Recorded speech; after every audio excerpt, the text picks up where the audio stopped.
नमस्कार, मैं हूं नरेश और आपका स्वागत है संस्था समाचार कार्यक्रम में।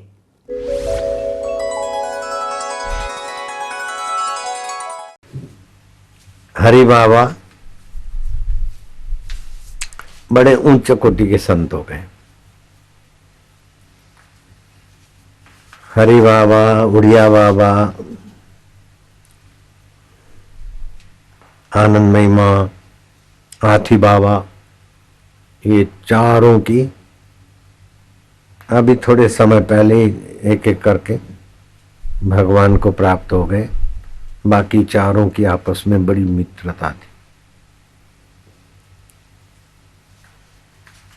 तो हरि बाबा जब बच्चे थे, विद्यार्थी थे, तो खेल रहे थे। तो एक साधु महाराज भिक्षा लेके आते और वो बच्चों के साथ खेलते, झोला टांग देते।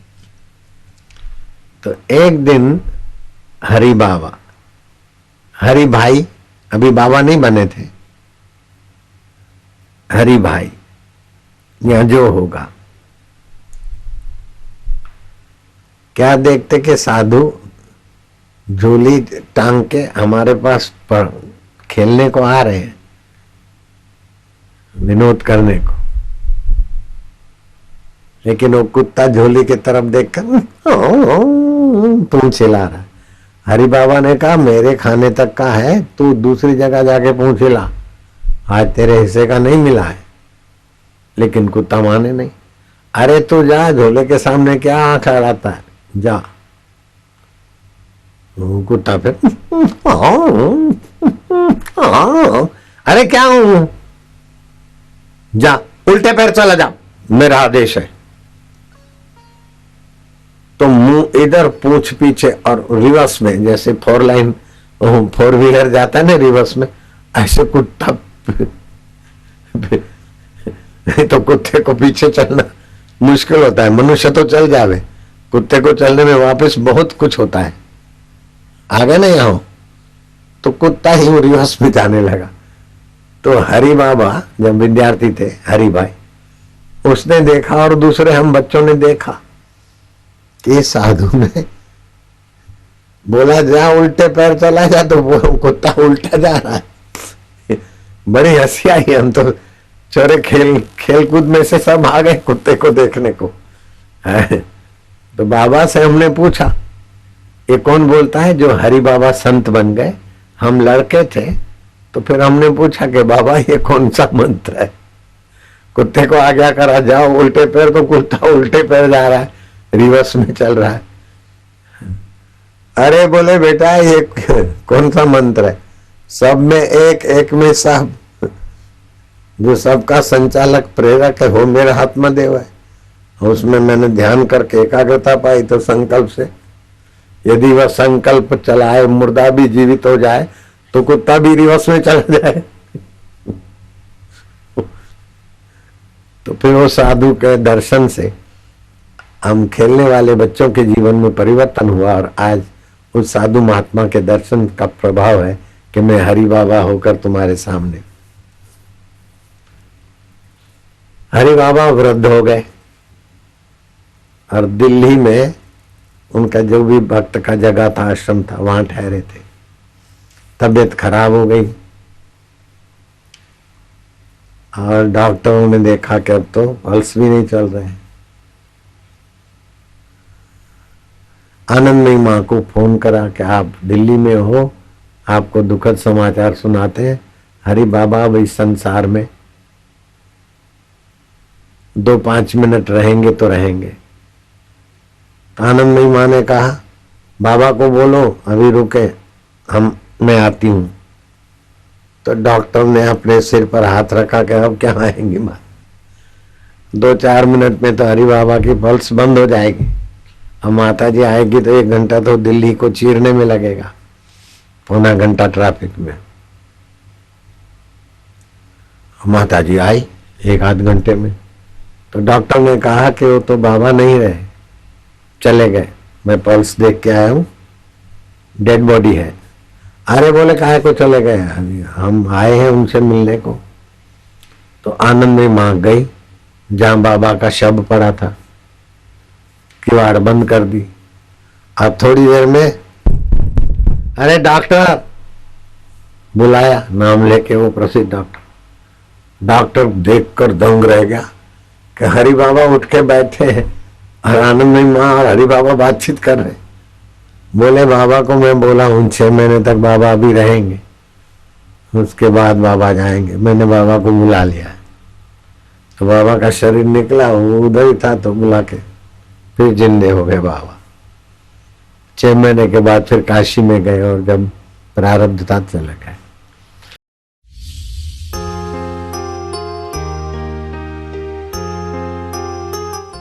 निमाई पंडित की विद्वता के आगे बड़े बड़े विद्वानों ने घुटने टेक दिए।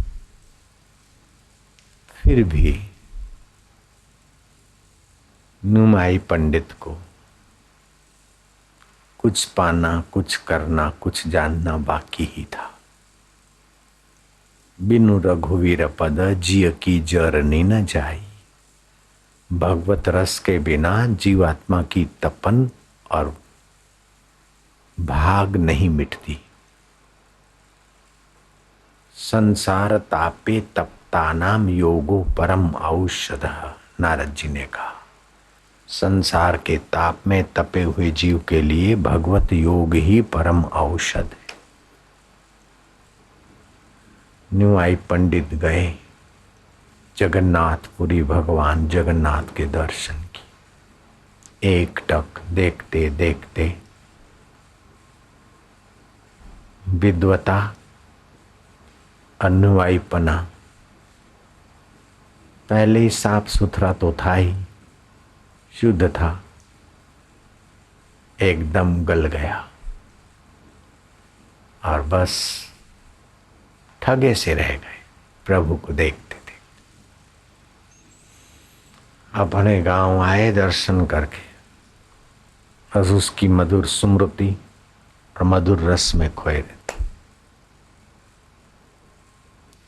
हरि बोल, हरि हरि हरि हरि। पाठशाला चलाते थे, दर्शन शास्त्र के बड़े धुरंधर विद्वान थे। विद्यार्थियों ने कहा गुरुजी अब पाठशाला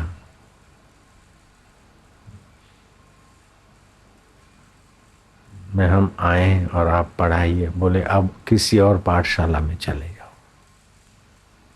बोले तुम्हारे जैसा प्रेम पूर्वक पढ़ाने वाला हमें कहाँ मिलेगा। इस बार परीक्षा के दिन नजीक आ रहे हैं, कृपा करो हमारी पढ़ाई पूर्ण हो जाए। न्याय शास्त्र आप सरिका और विद्वान कौन पढ़ाएगा।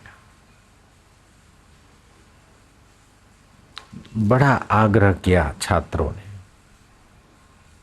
बोले चलो पाठ लगा देते हैं। बोले शरीर का सार इंद्रियां है, इंद्रियों का सार मन है, मन का सार मति है, मति का सार चैतन्य चिदावली, चिदावली का सार चैतन्य। ये जानना न्याय है, बाकी सब अन्याय है। पृथ्वी का आधार जल है, जल का आधार तेज है, तेज का आधार वायु, वायु का आधार आकाश है, आकाश का आधार महतत्व है, महतत्व का आधार प्रकृति, प्रकृति का आधार वह रोम रोम में रमा हुआ तुम्हारा चैतन्य परमात्मा है। इसको जानना न्याय है, बाकी सब अन्याय है। तो बोले गुरु जी इस प्रकार का पाठ अगर हम लिख दें मार्क में तो 0 मिलेगा। बोले इस मोह माया में न पास हो जाओगे, लेकिन प्रभु की दुनिया में पास हो जाओगे। इससे ज्यादा हम नहीं जानते।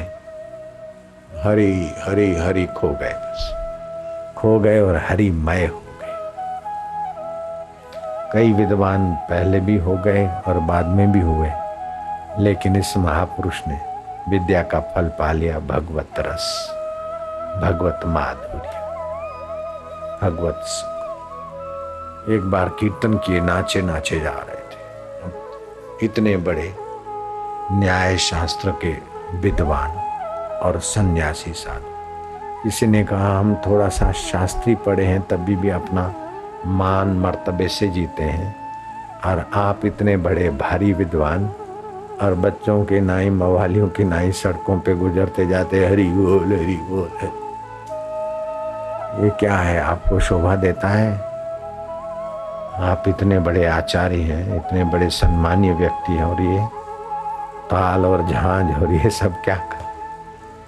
बोले विद्वान होकर देख लिया, रट रटाई करके देख लिया, अपने आप को भगवान नाम कलयुग में, कलयुग केवल हरि गुण गाहा, गावत नर पावई भवथा। कलयुग में केवल भगवान के नाम के गुणगान से ही भव का था मिल जाता है, नैया किनारे लग जाता।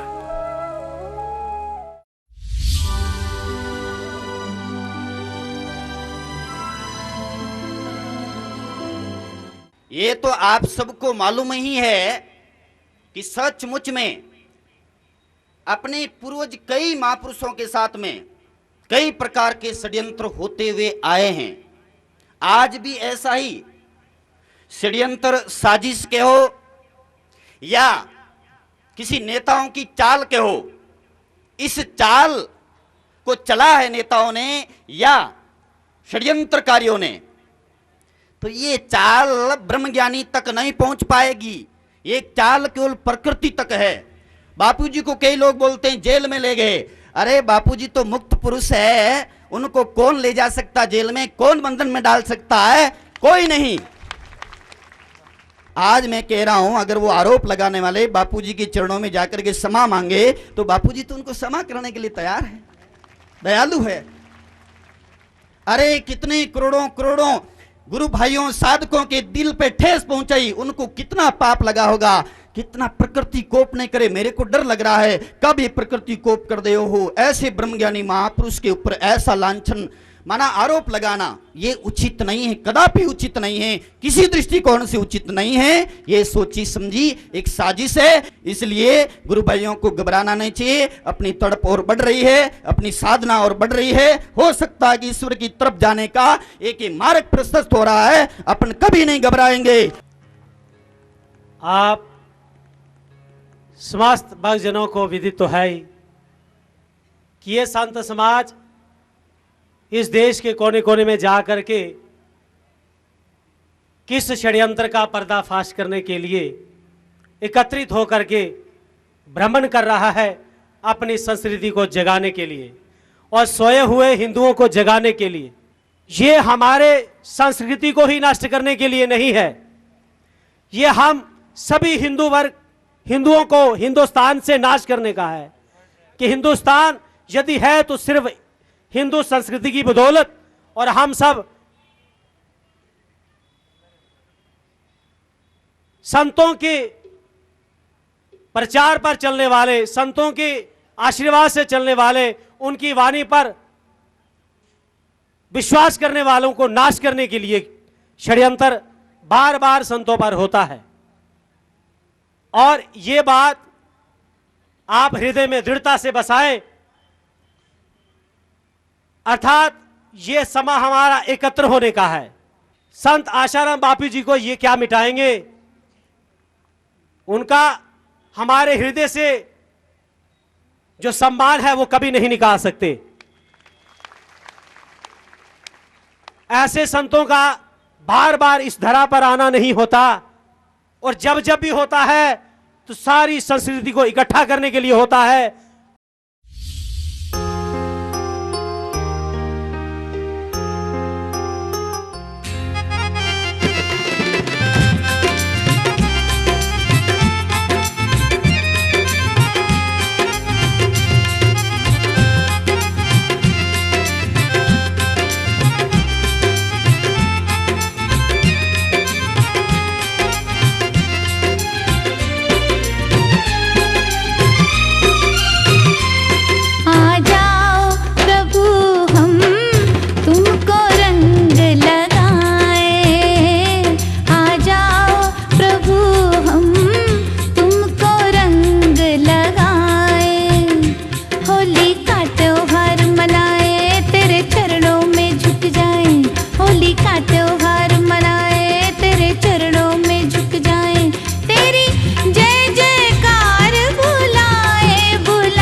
कल फिर मिलेंगे इसी समय में संस्था समाचार में। तब तक के लिए मैं आपसे इजाज़त चाहूँगा। नमस्कार।